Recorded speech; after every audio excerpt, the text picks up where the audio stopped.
네, 요즘 브라질 월드컵의 열기가 한창인데요. 대부분의 경기가 우리나라 시간으로 새벽에 진행되기 때문에 수면 시간이 불규칙해져서 피곤하신 분들 많이 계실 겁니다. 네, 그런데 수면 리듬이 깨진 상태를 방치하면 수면 장애로 이어질 가능성이 높아진다고 하는데요. 그래서 이 시간에는 이대 목동병원 수면센터 신경과 이향훈 교수 전화로 연결해서 올바른 수면 리듬으로 건강을 유지할 수 있는 방법에 대해서 알아보겠습니다. 교수님 안녕하십니까? 네, 안녕하세요. 네, 잠을 충분히 자지 못하면 다음날 피곤하고 또 꼭 집어서 말할 수는 없지만은 몸이 뭔가 좀 아프다고 느껴질 때가 있는데요. 수면이 우리 몸에 어떤 역할을 한다고 볼 수 있을까요?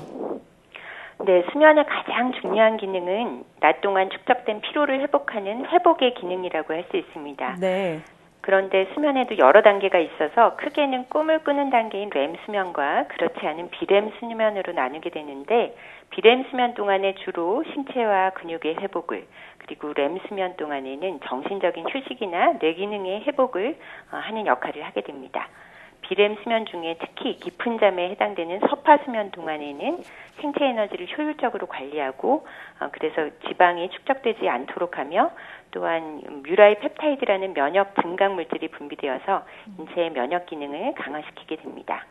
렘 수면 동안에는 뇌 혈류를 증가시키고 뇌 기능을 도와서 낮 동안 학습된 정보를 단기 기억에서 장기 기억으로 저장시키는 기억 강화 능력을 하는 것으로 알려져 있고, 또 낮 동안에 불쾌하고 불안한 감정들을 버리고 꿈을 통해서 정화하면서 우울한 감정이 해소되고 상쾌한 기분을 가지게 되니까 창조적인 사고 기능을 활발하게 하는 역할까지도 담당하게 됩니다.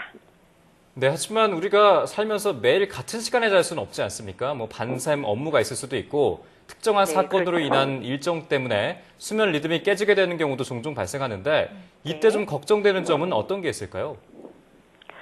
되게 밤새 업무를 하거나 혹은 요즘같이 월드컵 경기를 보시느라고 밤에 충분히 잠을 자지 못하게 되면 수면 부족 상태가 되어서 수면 리듬이 깨지게 되고, 그래서 낮에 졸리고 피곤하고 그렇게 되니까 정신 집중이 잘 되지 않아서 기억력과 집중력도 떨어지고 일상생활이나 학업, 업무 수행 능력에 악영향을 끼치게 됩니다.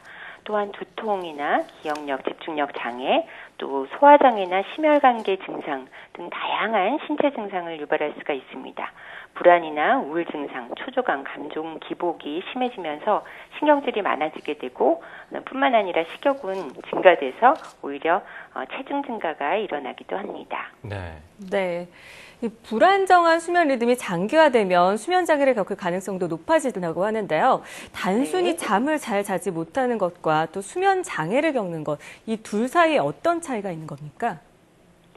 네, 대개 일시적인 스트레스나 밤샘 작업 등 단기적인 원인에 의해서 밤에 충분히 잠을 자지 못했던 경우에도 이런 원인이 해결되거나 없어졌음에도 불구하고 이러한 수면 양상이 장기화되어서 결국 만성 불면증이 되는 경우들이 종종 있습니다. 네. 이렇게 수면 문제가 장기화되면 결국 밤에는 제대로 자지 못하는 불면증이 생기고 오히려 낮에는 심하게 졸리고 피곤한 주간 졸리움증 같은 증상들이 발생할 수가 있는데요. 네. 이 때문에 일상생활에 지장을 초래하고 다양한 신체 증상을 초래할 수 있기 때문에 만성적인 수면 장애로 이어지는 경우가 있어서 주의하셔야 됩니다. 네, 그리고 충분한 수면을 취하지 못하면 피곤하지 않습니까? 그래서 커피나 또 카페인이 함유된 에너지 드링크 같은 것들을 마셔서 피로감을 좀 줄이고자 하는 분들도 있으신데 이런 것들이 도움이 된다고 할 수 있을까요? 네, 카페인이 함유된 음료나 에너지 드링크 같은 것을 마시게 되면 일시적으로는 각성 상태가 증가되고 피로감이 덜하게 느끼실 수가 있습니다. 그런데 네. 너무 오후 늦게 드시거나 저녁 때 드시게 되면은 밤에 잠이 잘 들지 못하고 오히려 숙면을 방해하게 되므로 주의하셔야 됩니다. 또 카페인으로 인해서 가슴이 뛰는 심계 항진 증상이나 또 이뇨작용 때문에 화장실에 자주 가게 되는 것도 잠을 방해하는 요인이 될 수 있습니다. 오히려 낮에 맑은 공기를 취하시거나 밝은 햇빛 아래에서 가벼운 운동이나 산책을 하시고 또 규칙적인 식사 시간을 지키심으로써 낮에 자연스럽게 각성 상태를 높이고 졸리움을 쫓는 것이 바람직합니다. 점심을 네. 드신 다음에 너무 과도하게 졸음이 쏟아질 때에는 한 10분이나 15분 정도 짧게 낮잠을 주무시는 것도 도움이 되지만 3, 40분 이상 너무 길게 낮잠을 자게 되면 오히려 밤잠을 설치게 되기 때문에 수면 리듬이 깨지게 돼서 피하셔야 됩니다. 네, 마지막으로 일상생활을 좀 건강하게 유지하기 위해서 적당한 수면 시간 다시 한번 좀 짚어주시고요. 그리고 숙면을 취할 수 있는 방법에 대해서도 좀 알려주시죠.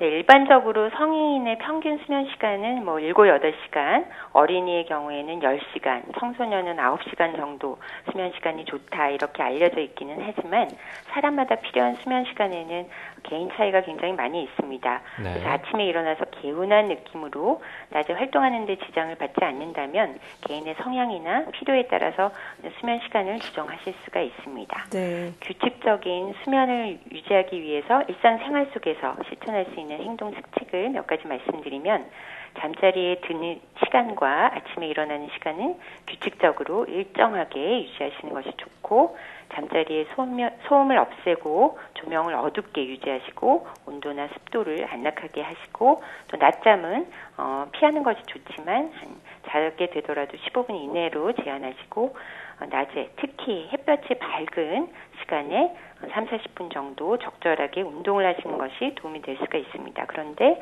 너무 잠자리에 들기 직전에 특히 이 2시간 이내에 격렬한 운동을 하시게 되면 수면에 방해가 될 수 있으니까 주의하셔야 됩니다.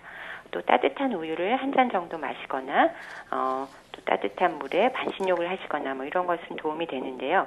잠자기 전에 음식을 과다하게 섭취하시거나 너무 수분 섭취를 많이 하시게 되면 또 잠자는데 방해가 될 수가 있습니다. 잠자리에 네. 누워서 책을 보거나 TV나 컴퓨터 같은 것을 너무 오래 하시는 것은 절대 피하셔야 됩니다. 네. 네, 지금까지 네. 이대 목동병원 수면센터 신경과 이양훈 교수와 함께 올바른 수면 리듬으로 건강을 유지할 수 있는 방법에 대해서 알아봤습니다. 오늘 말씀 고맙습니다. 네, 감사합니다.